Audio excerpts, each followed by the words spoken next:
नमस्कार एमपी अब तक आप देख रहे हैं और आपके साथ मैं हूं पुनीत। चलिए खबरों की करेंगे शुरुआत और सबसे पहले बात करेंगे बड़ी खबर की जिस पर हंगामा हो रहा है, जिस पर सियासत हो रही है। सिमरिया के हनुमान मंदिर को लेकर एमपी में सियासी बाजार गरमाया हुआ है, सियासत गरमाई हुई है।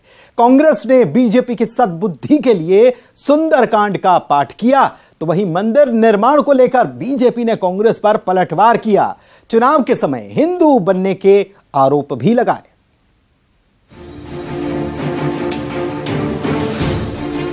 छिंदवाड़ा के सिमरिया हनुमान मंदिर को लेकर मध्य प्रदेश में आरोप प्रत्यारोप का दौर चल निकला है। हनुमान मंदिर के निर्माण को लेकर सीएम के बयान के बाद कांग्रेस ने पीसीसी दफ्तर में बीजेपी की सद्बुद्धि के लिए सुंदरकांड का पाठ कराया। साथ ही शिवराज सिंह चौहान पर झूठ बोलने का आरोप भी लगाया। मैं तो पहले कह चुका हूं कि मुख्यमंत्री झूठ बोलने के लिए बचपन से जो ट्रेनिंग ली है, अगर मध्य प्रदेश में और देश में अगर झूठ बोलने में किसी को इनाम मिला तो शिवराज सिंह जी हमारे गोल्ड मेडल लेके आ जाएंगे। जो कमलनाथ जी ने आज से कई वर्ष पहले बनाए के तैयार किए हनुमान जी, इतने विशाल उन्होंने मूर्ति लगाई है, उसको ये अपना बता रहे हैं। तो इस तरह का मुख्यमंत्री के पद पे बैठ के अपनी गरिमा का ख्याल रखना चाहिए। इतना असत्य बोल के क्यों हिटलर को भी शर्मिंदा कर रहे हैं। उधर सिमरिया हनुमान मंदिर को लेकर कांग्रेस का कहना है कि मंदिर का निर्माण कमलनाथ ने कराया है और कांग्रेस के इस दावे को मंत्री विश्वास सारंग घमंड करार दे रहे हैं। विश्वास सारंग ने कांग्रेस को चुनावी हिंदू बता दिया। कहीं ना कहीं बहुसंख्यक समाज से दूर हो रही है, तो ये नाटक और नौटंकी केवल चुनाव में फायदा लेने के लिए की जा रही है। कांग्रेसी इस चुनाव में हम कैसे हिंदू प्रदर्शित हो जाएं, हम अपने व्यक्तित्व से अपने कृतित्व से हिंदू हो या ना हो, हम हिंदू धर्म का पालन करते हो या ना करते हो, पर हम जनता के बीच हिंदू हो जाएं, इसलिए राहुल गांधी कोर्ट के ऊपर जनेऊ पहनते हैं। प्रियंका दीदी नर्मदा मैया की आरती उतारना नहीं आती तो उल्टी आरती उतार देती हैं। कमलनाथ जी को मालूम नहीं कि प्रक्रिया क्या है पूजन करने की। हनुमान जी का केक आता है तो वो उस पर छुरी चला देते हैं। कमलनाथ के गढ़ में उनको घेरने की कोशिश में बीजेपी जुटी है। पिछले दिनों सीएम ने जाम सांवली हनुमान मंदिर में श्री हनुमान लोक बनाने का ऐलान किया था। कांग्रेस का सॉफ्ट हिंदुत्व बीजेपी के निशाने पर है। हालांकि आरोप प्रत्यारोप का ये दौर विधानसभा चुनाव के मद्देनजर है और सियासी बढ़त को लेकर जुबानी तीर चल रहे हैं। Bureau report, news 18। इधर मध्य प्रदेश में विधानसभा चुनाव के मद्देनजर श्रेय की सियासत भी चल निकली है। भोपाल में मुख्यमंत्री संजीवनी क्लिनिक का उद्घाटन एक दिन पहले, एक दिन बाद, 2 बार हुआ। एक दिन पहले बीजेपी नेता ने किया तो आज कांग्रेस विधायक पीसी शर्मा ने क्लिनिक का उद्घाटन किया। और फिर क्या हुआ, देखिए।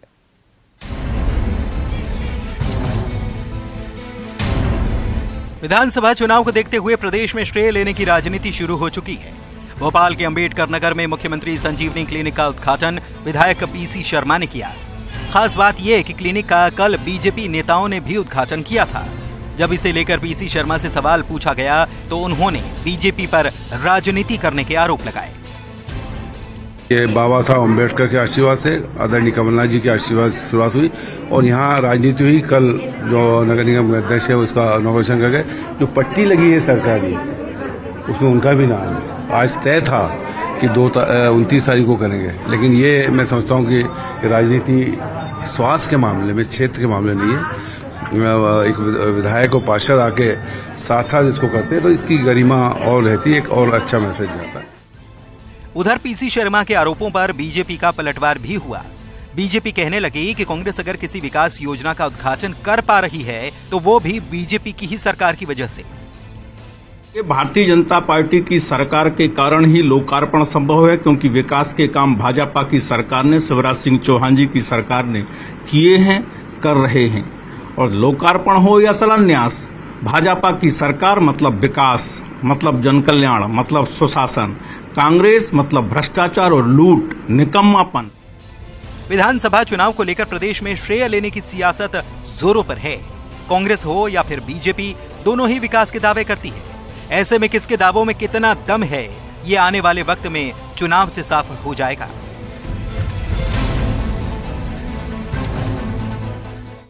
और इधर बीजेपी के विधायक जजपाल जज्जी एक बार फिर से मुश्किल में फंसते दिख रहे हैं। हाई मास्ट लाइट घोटाले को लेकर एमपी एमएलए कोर्ट में अब उनको लेकर केस चलेगा। लोकायुक्त ने साल 2017 में घोटाले को लेकर मामला दर्ज किया था और तब अशोकनगर नगर पालिका के जजपाल जज्जी अध्यक्ष थे। उनके कार्यकाल में हाई मास्ट लाइट की खरीद हुई थी। आरोप ये कि 25 लाख रुपए का टेंडर था, लेकिन 58 लाख रुपए में काम कराया गया।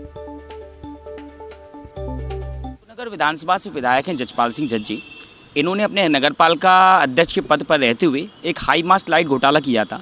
25 लाख रुपए की जो हाई मास्ट लाइट थी, उन्होंने उसको 58 लाख रुपए में लगवाया था। 33 लाख रुपए की चपत शासन को लगी थी, जिस पर से मेरे पक्षकार देवेंद्र तांबरकर हैं, उनने शिकायत की थी। उनकी शिकायत पर से ग्वालियर लोकायुक्त द्वारा 13(1)D, 13(2) और 420 67 68 के तहत अपराध पंजीबद्ध किया गया था। लोकायुक्त ग्वालियर द्वारा जांच की गई। जांच करने के उपरांत अंतिम प्रतिवेदन प्रस्तुत किया था। प्रवीण कुमार सिंह है लोकायुक्त न्यायाधीश अशोकनगर। चूँकि एमपी एमएलए कोर्ट ग्वालियर में है, तो प्रवीण कुमार सिंह को क्षेत्राधिकारता नहीं थी उस अंतिम प्रतिवेदन पर सुनवाई करने की, तो उन्होंने क्षेत्राधिकारता बनाए रखने के लिए ग्वालियर में एमपी एमएलए कोर्ट जो है वहाँ मामले को ट्रांसफर कर दिया है। 25/9/2023 को उसमें तारीख नियत है और मेरे द्वारा अंतिम प्रतिवेदन की प्रतिलिपि प्राप्त करने हेतु आवेदन प्रस्तुत किया जा चुका है। प्रतिवेदन प्राप्त होने पर इसमें आपत्ति अनापत्ति जो भी है मेरे पक्षकार द्वारा प्रस्तुत की जाएगी। और चलिए एक दौर की बात कर लेते हैं, जहां राऊ विधानसभा सीट पर बीजेपी ने प्रत्याशी घोषित कर दिया, लेकिन जब से बीजेपी ने मधु वर्मा को यहां प्रत्याशी बनाया तभी से बवाल मचा हुआ है और उनका लगातार विरोध किया जा रहा है। आज तो मंच से ही उनका विरोध हो गया और कार्यक्रम छोड़कर उनको वापस लौटना पड़ गया, जबकि यह कार्यक्रम उन्हीं की पार्टी के पार्षद ने रखवाया था।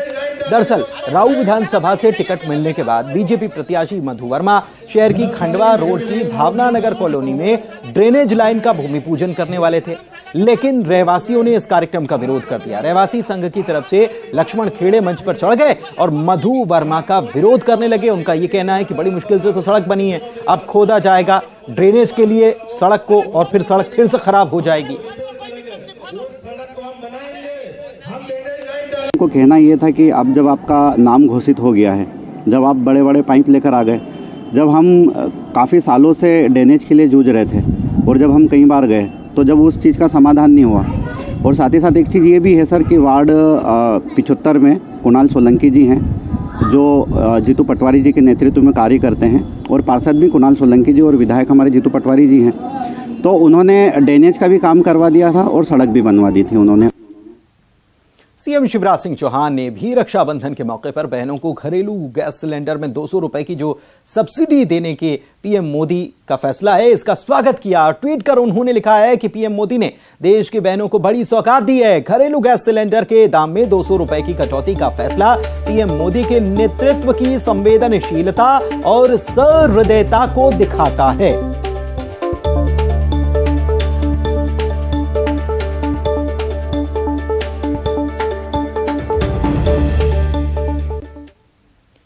तो उज्ज्वला योजना के तहत 200 रुपए की सब्सिडी देने के फैसले को लेकर लोगों ने खुशी जाहिर की है और कहा है कि उज्ज्वला योजना के कारण हम लोग उस दौर से बाहर आए हैं जब चूल्हे पर खाना बनाना पड़ता था और धुएं से स्वास्थ्य को नुकसान होता था। लोगों ने केंद्र के फैसले को महिला सशक्तिकरण की दिशा में अच्छा कदम बताया। ये वो दौर तो एक अलग ही था, लेकिन जब से मोदी सरकार आई है तब से मतलब बहुत ही रेयर ही शायद ऐसी कोई, अब तो ओकेशन के हिसाब से बनाते होंगे, शौक के हिसाब से बनाते हैं अब तो वो सब चीजें, लेकिन अब जो उसका धुआं है, हर एक चीज है, सब एक चीज एक तरीके से पूरी खत्म हो चुकी है। उज्ज्वला ने सबसे ज्यादा उसमें साथ दिया है। किसी भी तरह की आर्थिक सहायता देना, किसी भी तरीके से महिलाओं के किचन के बोझ को कम करना मदद करेगा, क्योंकि महिलाओं के पास जब पैसा आता है, जब उनके पास पैसा बचता है तो पूरे परिवार को उसका फायदा मिलता है। लगातार सरकार ये कोशिश कर रही है किस तरह महिलाओं की जिंदगी और बेहतर बना सके, और इस दिशा में अगर ये कदम लिया गया है तो आने वाले समय में इसका फायदा भी देखेगा। पिछले कुछ समय से इस तरह की खबरें भी लगातार चल रही थी कि उज्ज्वला योजना से महिलाओं को गैस मिल तो गया था मगर वो सिलेंडर रिफिल नहीं करवा रही थी। इस तरह की खबरें लगातार ग्रामीण इलाकों से, जनजातीय इलाकों से आ रही थी। ऐसे में अगर सिलेंडर और सस्ता उनको मिलेगा तो ऐसे में और ज्यादा महिलाएं उज्ज्वला की तरफ जाएंगी और ज्यादा महिलाओं का जीवन धुएं से बच सकेगा, और इससे बेहतर क्या ही हो सकता है। मोदी सरकार आई थी, जब से उन्होंने महिलाओं के लिए जो भी चीजें लागू की, तो उसमें उज्ज्वला योजना एक बहुत बड़ी योजना थी, और अगर उसमें कुछ और नयापन ला रहे हैं तो मुझे लगता है उससे महिलाओं को जरूर और ज्यादा संबल मिलेगा। और अभी चुनाव का भी माहौल है, तो उसके हिसाब से भी हो सकता है ये एक चुनावी रणनीति भी है उनके, लेकिन कहीं ना कहीं महिलाओं का जो विकास का जो बीजेपी का तरीका है या एजेंडा है, उसको बोल सकते हैं ये एक अच्छा कदम है।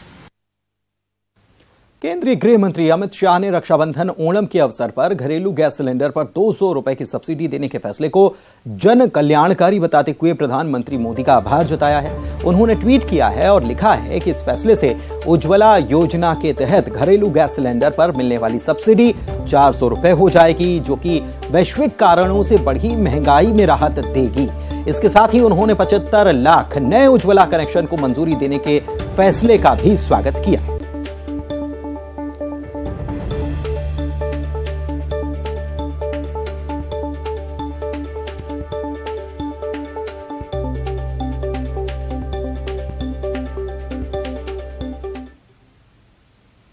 और बैंक कर्मचारियों के लिए बड़ी खबर है। न्यूज़ 18 की खबर का असर हुआ है और राज्य सरकार ने इस खबर के बाद 30 अगस्त को अवकाश घोषित कर दिया। दरअसल रक्षाबंधन पर सरकार की तरफ से नेगोशिएबल इंस्ट्रूमेंट एक्ट के तहत अवकाश घोषित किया गया है और बैंक कर्मचारियों को अब रक्षाबंधन का अवकाश मिल पाएगा और इससे 25,000 से ज्यादा कर्मचारियों को लाभ मिलने वाला है। न्यूज़ 18 ने बैंक कर्मचारी एसोसिएशन की मांग की खबर को प्रमुखता से दिखाया था, जिसके बाद इसका असर हुआ। इस पर फैसला लिया।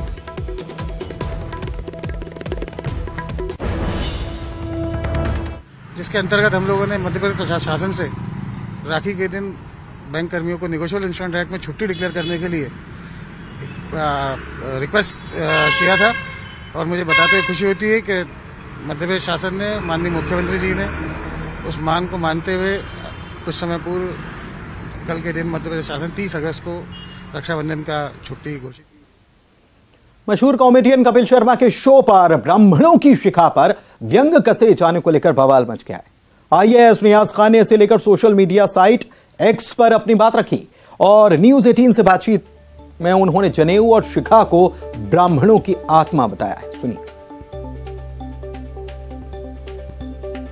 देखिए, बेसिकली पहले जब तक मैंने ब्राह्मण द ग्रेट नहीं लिखा था तब तक मुझे बहुत ज्यादा जानकारी नहीं थी कि शिखा का क्या महत्व होता है। जब मैंने रिसर्च किया तो ये पाया कि ब्राह्मणों के अंदर जनेऊ और शिखा ये उनकी आत्मा होती है, या वैदिक ब्राह्मण की जो क्वालिटी है जिसे वैदिक ब्राह्मण कहा जाता है, ये उनके लिए कंपलसरी है। और एक तरह से जब चोटी और ब्राह्मण जनेऊ धारण करता है तो एक प्रकार से भगवान का वो प्रतिरूप होता है, भगवान का रूप होता है वो।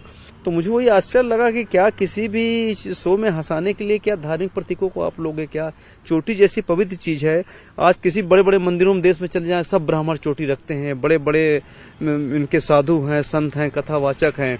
तो ये बड़ा शर्म की बात है कि आप लोगों को हंसाने के लिए कुछ नहीं मिला, आप क्या किसी धर्म के बड़े प्रतीक को लेकर के आप उसका मजाक उड़ाओ क्या? कॉमेडी शो में ब्राह्मणों की चोटी पर मजाक बनाने का मामला बढ़ता ही जा रहा है। आईएएस नियाज खान के द्वारा इसका विरोध करने के बाद बीजेपी की प्रवक्ता मंजरी जैन ने कहा है कि शो में ब्राह्मणों पर व्यंग करना सही नहीं है और नियाज खान ने सही मुद्दा उठाया है।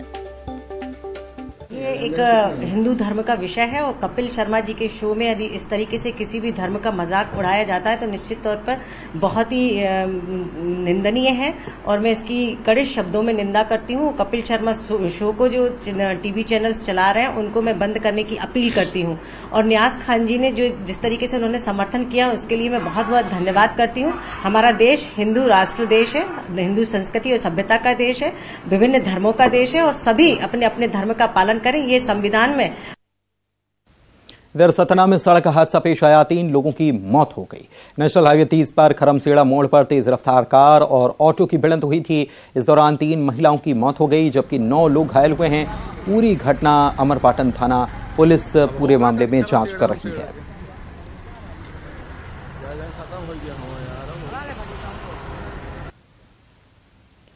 और वहीं एक दुर्घटना पेश आई देवास में, जहां पर एबी रोड पर विकास नगर में कार जो है वो 6 फीट नीचे जा गिरी। इस दौरान एक बाइक कार के नीचे दब गई। तस्वीरें आपको दिखा रहे हैं, सीसीटीवी में यह कैद हो गई। देखिए कैसे, गनीमत यह रही कि इस हादसे में कोई हताहत नहीं हुआ। घटना का सीसीटीवी फुटेज दिखाई दे रहा है। बाद में कार को क्रेन की मदद से निकाला गया, लेकिन देखिए कार चालक कैसे पहले टर्न लेता है, राइट में टर्न वो ले रहा है और उसी के बाद मोड़ने के बाद कार के ऊपर से कंट्रोल ही एक प्रकार से खो जाता है, ऐसा लगता है, और 6 फीट नीचे ये कार जा गिरती है।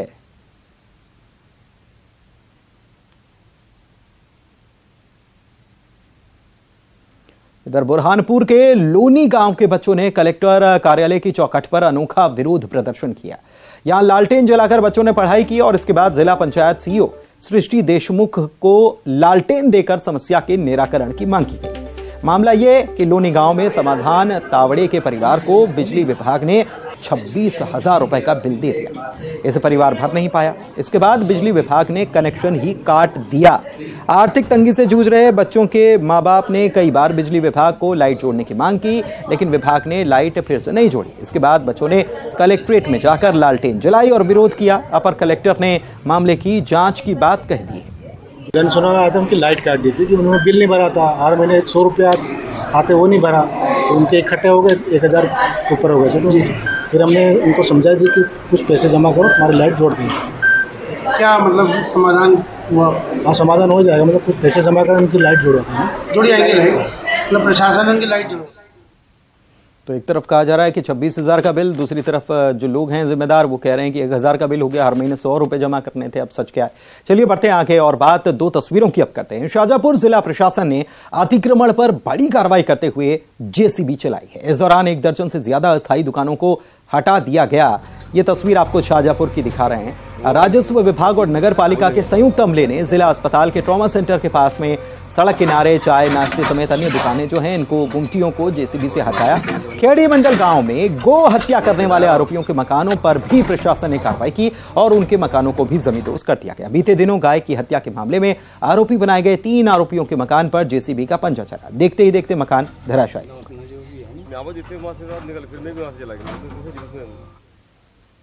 उत्तर प्रदेश के सीएम योगी आदित्यनाथ दतिया पहुंचे और मां पीतांबरा पीठ पहुंचकर मां के दर्शन किए और यहां पूजा अर्चना भी उन्होंने की।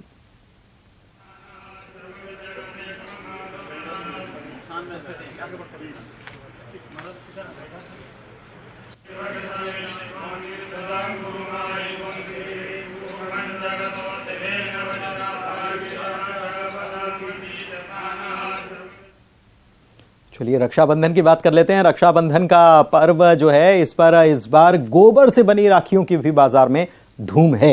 राखियों को बहनें खूब पसंद कर रही हैं। राखियां अनोखे अंदाज से बनाई गई हैं जो बाजार में अलग ही दिख रही हैं। इन राखियों की खास बात यह है कि इन पर पीएम मोदी और सीएम शिवराज सिंह चौहान की तस्वीर है। साथ ही लाडली बहना की राखियां भी इस बार भाइयों की कलाई पर बंधेगी। गोबर से तैयार की गई वैदिक राखियों को अन्य राज्यों से भी बुलवाया जा रहा है, वहां पर भी काफी डिमांड है। और आइए अब देखते हैं 25 सेकंड में खबरें।